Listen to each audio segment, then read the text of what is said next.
akiba ile walikuwa nayo unajua. Kwa hiyo giza imekuwa giza sana.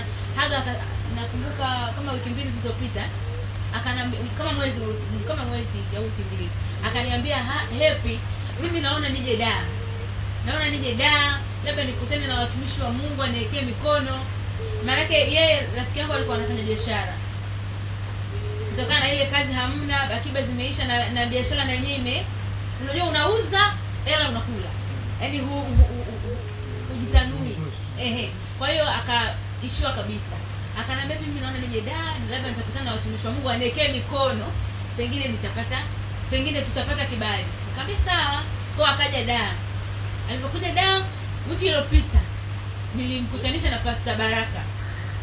Nilimleta hapa. Ilikuwa jioni. Yes.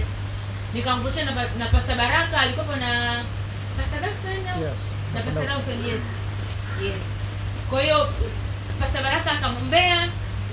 Alipomwombea wiki iliyopita. Wiki hii mume wake amepiga simu. Mara mbili.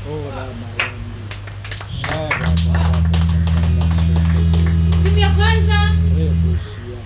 Hiyo kazi ni kubwa, yani ni kubwa. Ela nzuri kwa sababu mume wake yeye anafanya kazi ni mtu ambaye amesema mambo ya migodi. Kwa hiyo yupo kwenye kitengo kile cha dhahabu, kile ndio cha yani position ya maana. Kwa hiyo nafasi ambayo amepigwa hiyo ya huko ya kwanza ni Mbeya. Bosi wake ni mzungu huko. Sasa wakampigia simu akamwambia unataka tukulipe shilingi ngapi? Yes. Akasema sasa sawa, tumekuuliza, wameanza kumuuliza kwanza hiyo, hapo akamwambia tutakupigia simu kama siku kadhaa hivi, tutakupigia simu tukufanyia usaili kwa online. Maana wewe bosi yuko nje. Akasema sawa. Of course amekaa kidogo apiga simu nyingine. Hiyo simu nyingine hajaambiwa cha interview, hajaambiwa cha nini, akaambiwa kesho uje kazini. Amen. Yes, yani sio ndoto. Kwa 1 year, yes, mtu amekaa hana kazi lakini mke wake amechukua hatua, maana amekuja hapa, hata amemwekea mkono, akamwombea. Kwa hiyo tunamshukuru Mungu, mume wake amepata kazi hapo Mara Musoma. Yes, hapo ndo ambapo yuko anafanya kazi kwa sasa. Anasiku kadhaa.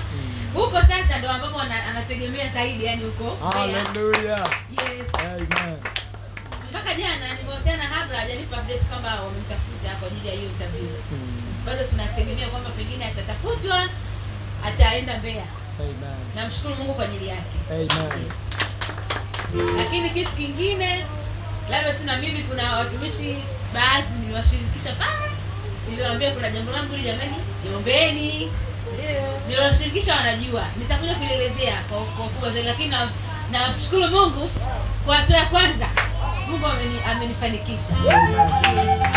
Kwa hatua ya pili, kwa hatua ya pili bado naamini kama Mungu sababu hatua ya kwanza inashabihiana na hatua ya pili. Hatua ya pili bado tarehe haijafika, lakini Mungu ashafanya.